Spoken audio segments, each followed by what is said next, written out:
आप बोलेंगे पति को पति बोलता है, पत्नी को पर ईमानदारी की बात बताएं ना माताओं, पतियों के भीतर इतना क्रोध नहीं रहता, शांत प्रवृत्ति के रहते हैं।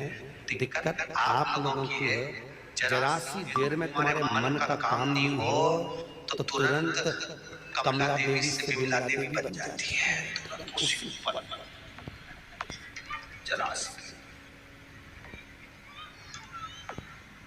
एक पति और पत्नी का झगड़ा हुआ और पति पत्नी का झगड़ा हुआ और पत्नी ने चिल्लाकर जवाब में दे दिया, तुम तो जानवर हो। अब लड़ाई होती कि नहीं होती, इतनी बड़ी बात है, तुम तो जानवर हो। पति मुस्कुराकर बोला, तो बिल्कुल सही बोली है, तुम मेरी जान में तेरा बल। गलत कहा, इतना बोलना था तो पत्नी कह रही है, मैं तुम्हारे लिए चाय बना के ला दूं।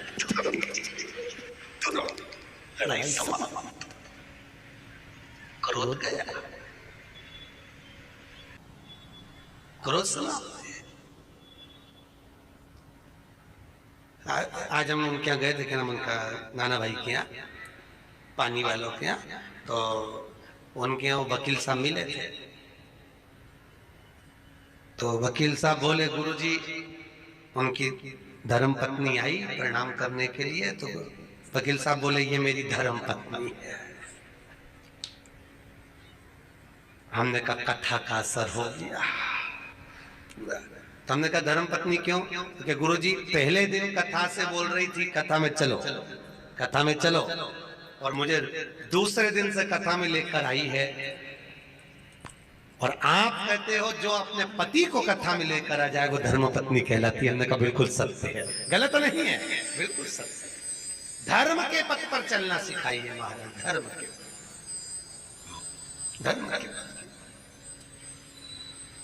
आज यह शास्त्र कह रहा है, हिरण्यकशिपु ने जो वर मांगा घर आकर देखा तो धर्म पत्नी नहीं है। धर्म पत्नी को लिया तो नारद जी के यहाँ गर्भ का जो ज्ञान मिला था, उस ज्ञान की प्रबलता में धर्म पत्नी प्रखर हुई महाराज। पत्नी के गर्भ से जो बच्चा हुआ, होते से उसने भगवान के नाम का हिलात करा, उसका नाम प्रहलाद हुआ है महाराज। खोलते तेल में डाल दिया,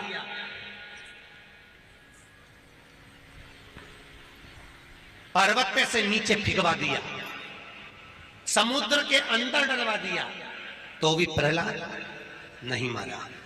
आखिरी में हिरण्यकशिपु ने अपनी बहन को बुलाया। क्या नाम था उसकी बहन का? जम के बोलो जरा। होलिका। कौन से महाराज ने बताया कि हिरण्यकशिपु की बहन का नाम होलिका था? क्या नाम था? डूंडा। हिरण्यकशिपु की बहन का नाम था डूंडा। कौन थी ये? प्रहलाद की। हिरण्यकशिपु की बहन प्रहलाद की बुआ। आप में से कितनी बुआ बैठी है? बुआ कितनी है? सब बुआ हो ना? अरे बोलो तो, हो सब बुआ?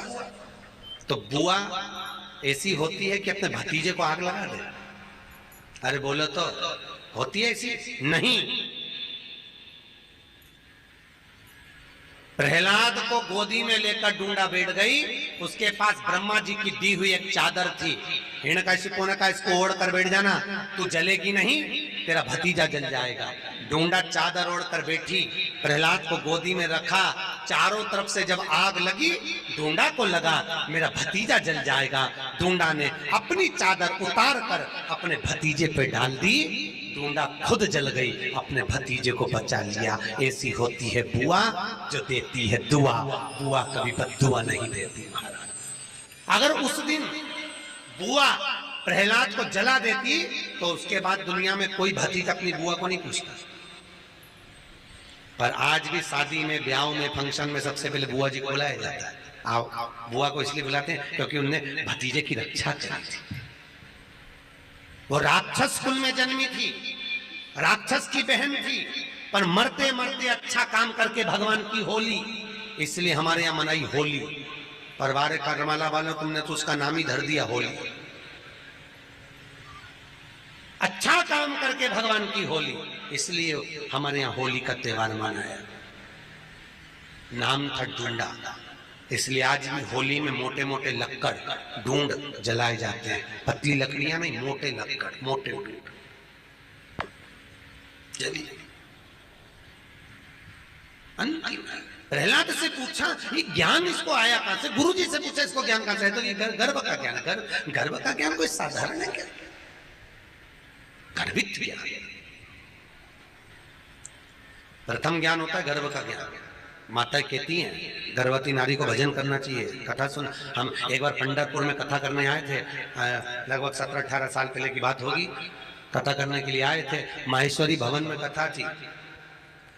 अभी उस दिन हम लोग गए थे तो हम माहेश्वरी भवन में ठहरे थे। महाराज माहेश्वरी भवन में कथा थी, माहेश्वरी समाज ने कराई थी, सोमानी संगमनेर के उन्होंने कराई थी। कथा में एक बहू आकर बैठी, उसने कहा गुरु जी कल आप हमारे यहाँ आना। जैसे कई लोग कहते हैं ना हमारे यहाँ पधार जाओ, आज हम एक दो जगह गए तो आप हमारे यहाँ पधारना। हमने कहा ठीक है आएंगे दीदी, जरूर आएंगे। हम गए उनके यहाँ, उनके यहाँ गए, उसने सेब कतर के रखे थे, काट के रखे थे। उनका एक लड़का था 12 साल का, वो सेब उठा के ले गया। उसने ड्राई फ्रूट्स ला कर रखे, काजू बादाम पिस्ता, वो पूरी की पूरी प्लेट लेके भाग गया।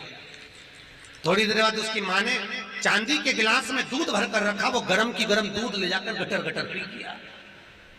हमारे सामने आता और वो उठा के भाग जाता। हमने पूछा दीदी, दीदी बोली गुरुजी आपका अपमान हो गया, मेरे लड़के ने सब खा गया, तुम्हारा अपमान हो गया। मैं तुम्हारे लिए ला रही थी, रोटा उठा के। हमने कहा जान दे अपमान तो चूल्हा में, पहले ये बता कि ये हुआ कैसे, ये बता ये कैसे, वो तो जान दे अपमान हुआ। गुरुजी जैसे आप कथा करने आए ना, ऐसे ही जब ये मेरे गर्भ में था तब यहाँ राम कथा चल रही थी। मैंने पंडित जी से पूछा था गुरुजी से, गुरुजी मेरे गर्भ में बच्चा है तो मैं कौन सी कथा पढ़ूं जिससे मेरा बच्चा अच्छा हो? राम कथा वाले महाराज ने कहा था सुंदर कांड पढ़। गुरुजी जब ये गर्भ में था इतने सुंदर कांड के पाठ करे, इतने पाठ करे, इतने पाठ करे, ऐसी औलाद पैदा हुई, सकनी नहीं बैठे। ये पाठ का बड़ा असर है। आज के जमाने में जो औलाद होती है ना, ये टीवी देख देख के पैदा होती है, क्योंकि डॉक्टर बोल देते बेड रेस्ट, डॉक्टर बोलते बेड रेस्ट, पलंग पे पड़ी रहो, दिन भर टीवी देखती रहो। 24 घंटा टीवी देखे, गर्भ में जो बच्चा था वो टीवी देखता रहा। माँ के दृष्टि से बच्चे ने टीवी देखी। अब बच्चा जन्म लिया तो दिन भर, क्योंकि वो टीवी में नाटक देखे, नाटक में ऐसा कोई नाटक ही नहीं जिसमें कहीं का हंसता दिखे। पूरे नाटक में देख लो कहीं ना कहीं की 24 घंटे रोती ही मिले। नाटकों में, सीरियलों में रोए, वो नाटक देख के औलाद पैदा हुई। अब घर की बूढ़ी बूढ़ी माताएं कह देती है, कहने में चुपती थोड़ी ना माताएं, तुरंत बोलती भैया हमारी भी 5-5 औलाद थी, हमारी भी 4-4 औलाद थी, खिला दो पिला दो पटक दो, खेलती रहे। और हमारी बहू ने ऐसी औलाद पैदा करी, एक करी वो भी ऐसी करी, दिन भर पे पे करे, दिन भर रोए, दिन भर। मायके कहने में कोई चुपता नहीं, तुरंत बोल देते।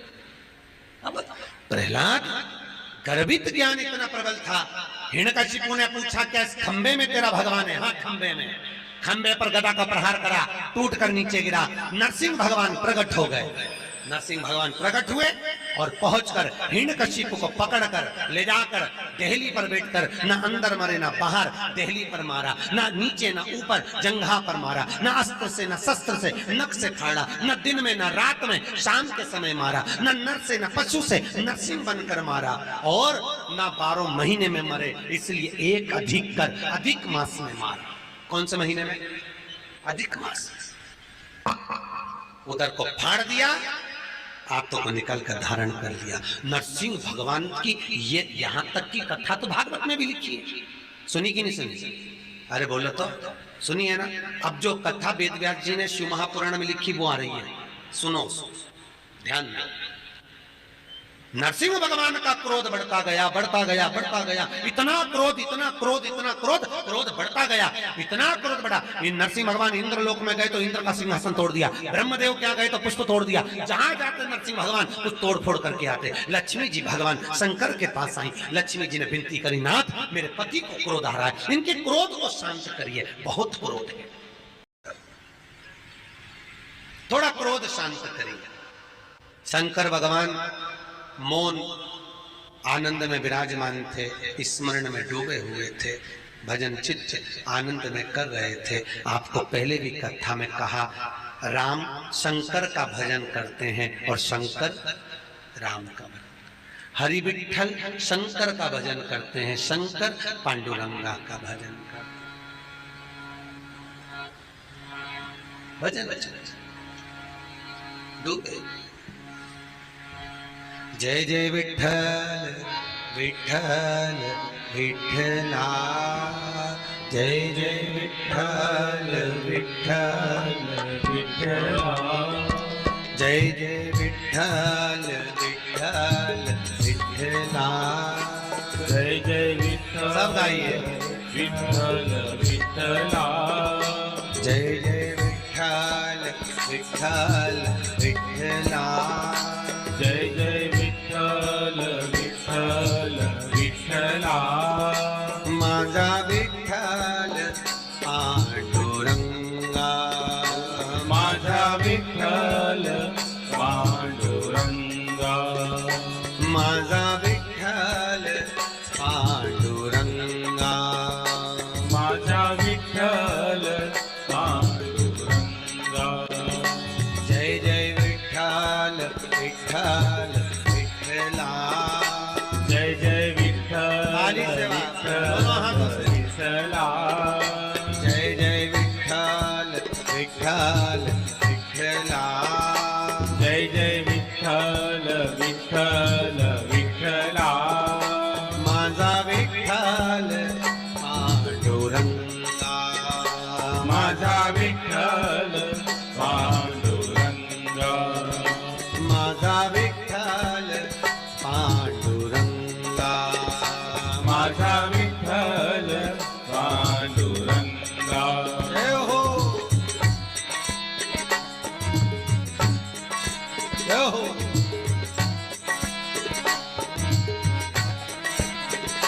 जय जय विठ्ठल विठ्ठल विठ्ठला, जय जय विठ्ठल विठ्ठल विठ्ठला, जय जय विठ्ठल विठ्ठल विठ्ठला, जय जय विठ्ठल विठ्ठल विठ्ठला, माझा विठ्ठल पांडुरंगा, माझा विठ्ठल पांडुरंगा, माझा विठ्ठल पांडुरंगा, माझा विठ्ठल पांडुरंगा, जय जय विठ्ठल विठ्ठल विठ्ठला, जय जय विठ्ठल विठ्ठल विठ्ठला, जय जय विठ्ठल विठ्ठल विठ्ठला, जय जय विठ्ठल विठ्ठल विठ्ठला, जय जय विठ्ठल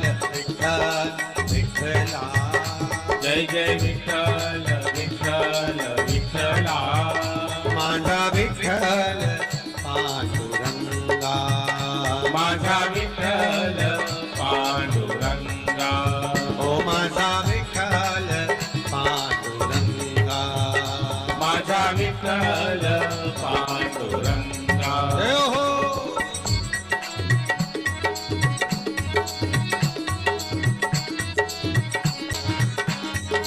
खड़े आनंद दोनों हाथ।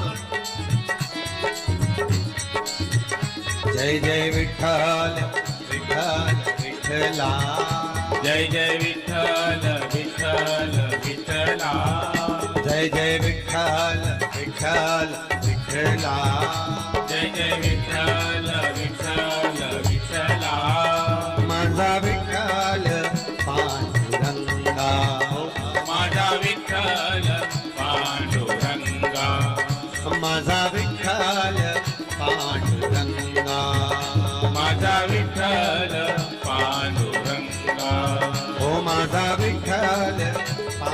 पांडुरंगा।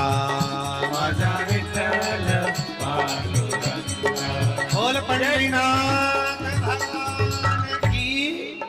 हर हर भगवान भूत भावन भूतेश्वर शिव से विनती करी, शंकर भगवान की भक्ति में डूबे हुए थे। लक्ष्मी जी ने विनती करी, नाथ कृपा करो, थोड़ी सी दया करिए। भगवान ने पूछा क्या? मेरे पति को क्रोध आ रहा है, उनका क्रोध शांत कर दीजिए। शंकर भगवान ने सारे देवताओं को बुलाकर कहा, नरसिंह अवतार कोई साधारण सा अवतार नहीं है जिसका क्रोध शांत कर दिया। तो फिर क्या करा जाए? शंकर भगवान बोले, मैं शरम्भ पक्षी का रूप धारण करूंगा। कौन सा पक्षी? शरम्भ। गिद्ध जैसा एक पक्षी होता है जिसका नाम है शरम्भ। शरम्भ पक्षी, गरुण जैसा स्वर। पक्षी तीर्थ गए हो? अरे बोलो तो, पक्षी तीर्थ गए हो कभी? हैं? कोई गया? नहीं गए? कभी मौका लगे तो जरूर जाना। चेन्नई से 82 किलोमीटर की दूरी पर है पक्षी तीर्थ, जहां पर सुबह ब्रह्म मुहूर्त में 56 तरह का भोजन लगाया जाता है। और गरुण जी महाराज आज भी उस भोजन को करने के लिए आते हैं। लाखों जनता प्रतिदिन गरुण जी का दर्शन करने के लिए पक्षी तीर्थ जाती है। कभी मौका लगे तो जाकर देखना, केवल गरुड़ पक्षी ही मिलेगा आपको। वो पक्षी तीर्थ में आते हैं, भोजन करते हैं, चांदी की थाली में उनके लिए भोजन लगता है और उड़कर चले जाते हैं। कहाँ जाते हैं? फिर सुबह ब्रह्म मुहूर्त में दूसरे दिन ही आते, दिखते ही नहीं पक्षी। शरम्भ पक्षी का रूप रखा भगवान ने। और शरम्भ पक्षी का रूप भगवान शंकर करें, ऐसे नहीं रख सकता। सारे देवता मिलकर मेरे को सपोर्ट करो, मेरे पक्ष में। और मैं शरम्भ पक्षी का रूप रखूंगा, उड़ते हुए जाऊंगा, नरसिंह भगवान को पंजे से उठाऊंगा और ले जाकर अलखनंदा नदी में फेंकूंगा। नरसिंह भगवान को भगवान शंकर ने उठाया, शरम्भ पक्षी का रूप धारण कर कर। शिव जी का एक नाम बनने जा रहा है शरम्भेश्वर महादेव। कौन से महादेव है? शरम्भेश्वर। शरम्भ पक्षी का रूप रखकर नरसिंह भगवान को उठाकर ले जाकर अलखनंदा नदी में, बद्री का नाक में, बद्री विशाल के पास जो अलखनंदा बहती है उसमें ले जाकर डाला। डालते से शंकर भगवान के डालने से भगवान नरसिंह का क्रोध समाप्त हो गया।